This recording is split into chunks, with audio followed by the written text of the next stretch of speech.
Welcome back, everybody. 52 minutes after the hour. In just the past 2 months, an illegal immigrant who arrived in New York City from Venezuela has been arrested and released 6 different times on 14 different charges, which include assault, criminal mischief, weapons possessions.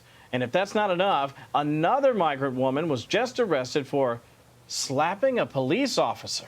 Yeah, one NYPD officer with over 20 years on the job says this is not an isolated incident. These migrants are getting arrested quite often here, and we really don't know who they are. Some of them are committing some of the most violent crimes here.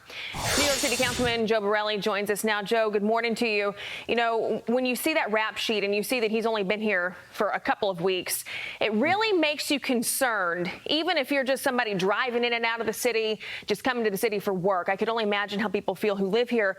So are we just going to have to accept this as a way of life for those people who live in New York City, work in New York City? Because you see the mayor and the governor just blaming everybody. They were blaming Arizona and Texas as governors, and now they're blaming the Biden administration. So, I mean, is this just a way of life for us now? No, well, certainly people are scared. They're seeing this type of behavior, and it's not an isolated incident. In one hotel, the Roosevelt Hotel, there were about 41 arrests documented just at that one particular location, mostly for domestic violence, but certainly other types of crimes that spill in the street. So we shouldn't be surprised that we see people now protesting wherever these migrant shelters are popping up. This was going to be a woke experiment by the Adams administration here in the city, and we were going to virtue signal and just make everyone feel so good about how well we were taking care of these migrants. Now we have a situation that's unsustainable, to say the least, and outright dangerous is probably a more accurate description of it. This guy hit the trifecta. He got the benefits of bail reform, sanctuary cities, and open borders. He's hit the lotto of Democratic Party policy. Yeah, 6 times in just 2 months. And by the way, Staten Island residents, Joe, are so aggravated by the migrant crisis, some of them say they actually want to secede from the city of New York. And this is what the borough president had to say, quote, the values of New York City are not in line with those of Staten Island, and they haven't been for a long time. And that divide is only growing larger. The people can see that the city is sinking. And unless we are okay with sinking too, there is a need to separate. Your thoughts on that? Well, he's 100% right. I mean, Staten Islanders have been frustrated with New York City since 1898. We voted 2/3 in an overwhelming majority to secede in 1993. I carry the legislation in the city council. My colleagues carry it in the state senate. And actually, this is a bipartisan thing. Most Staten Island elected officials believe that we would have a better government no matter which party leads us, as long as we have a sane person who actually represents our own community making decisions and not sort of the woke trickle down policies from whatever person happens to be mayor at the moment. And Joe, I interviewed a man who lives in Staten Island, Scott Lebedo, who's an artist from the area. He's been protesting a migrant shelter for single male migrants in his community. Here's what he told us last week. Listen. And why is this ground zero in the whole city, the whole country? Because this is the first spot they slammed this illegal immigration shelter and smack dab in the middle of a middle-class, working-class neighborhood. I mean, he is fired up, and rightfully so. But, you know, you mentioned something interesting. 2/3 voted to secede from New York City in 1993. So do you think this is going to be enough to push it over the edge? I mean, what would need to happen to get Staten Island to be able to do that?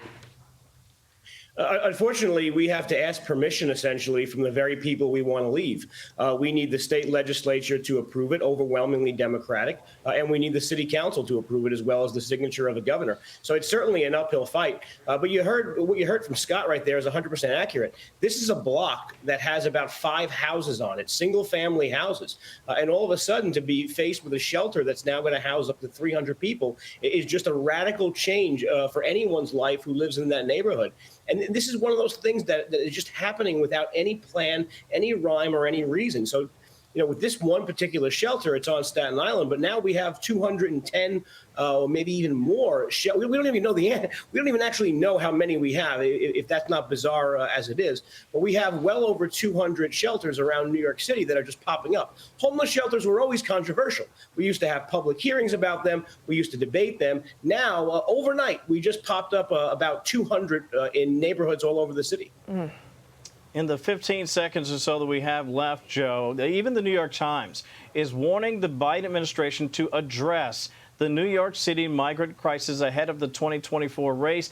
There's actually an op-ed titled, "New York's Migrant Crisis is Growing, So Are Democrats' Anxieties. The influx of asylum seekers has the markings of a potential political force, and Republicans are ready to test it in key 2024 House races." Again, 15 seconds or so. Your thoughts on that warning by the New York Times, and what do you think that portends perhaps for Republicans and Democrats ahead of 2024? Yeah, well, the broken clock is right twice a day. In this case, the Times is absolutely right. We saw crime be a really motivating rallying cry for Republicans in the 2022 elections. And I think all that's happening, not just in New York, but in some of the other cities. We just saw some protests in Massachusetts, for example. All of these other parts of the country that are suffering from this migrant crisis are going to be the rallying cry for Republicans in 2024. We can look back to the Trump administration. I mean, heck, we can even look back to the Obama administration and say this type of stuff wasn't happening. So this is really a motivating thing to get rid of Joe Biden and all of his allies in Congress. Well, I'll tell you what, it was interesting to see that they said that he needs to get off the sidelines. I would beg to differ that he is stuck in the locker room. He is not even in the game right now. But you would also think that they would bring in maybe, I don't know, Kamala Harris, the border czar. This is supposed to be her bread and butter. She's supposed to be the one who takes care of everything border related. And ultimately, this is border related because they came in under this administration. Joe Borelli, thank you so much for your time today. Going to leave it on a nice note. Have a very happy Labor Day. And to you as both. Thank you. I'm Steve Ducey. I'm Brian Kilmeade. And I'm Ainsley Earhart. And click here to subscribe to the Fox News YouTube page to catch our hottest interviews and most compelling analysis.